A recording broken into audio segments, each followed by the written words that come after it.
Welcome to Blizzard Fire. We hope this video helps fire up your solution. In this video, I will explain how to make chocolate chip cookies better.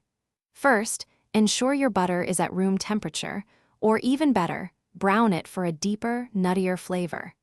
A combination of brown sugar for chewiness and granulated sugar for crisp edges is ideal. Don't forget to use good quality vanilla extract and a pinch of sea salt to balance the sweetness. Precision in baking is key.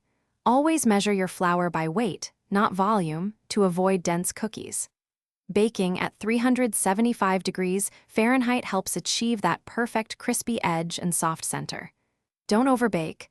Pull them from the oven when the edges are set and golden, but the middle still looks a little underdone. They will continue to cook on the hot baking sheet. To truly elevate your cookies, focus on flavor boosters. A generous amount of good quality vanilla extract is essential. Try adding a half teaspoon of flaky sea salt to the dough. It enhances the chocolate's flavor beautifully. For the best texture and taste, use a mix of chocolate chips and chopped chocolate bars with varying cocoa percentages. For the best results, let your cookie dough rest in the refrigerator for at least 24 hours or even up to 72 hours. This allows the flavors to meld and deepen, resulting in a more complex and delicious cookie. Once baked, store your cookies in an airtight container to maintain their freshness and chewiness. Remember to check the description for a link to Little Trees, Black Ice, and other great deals.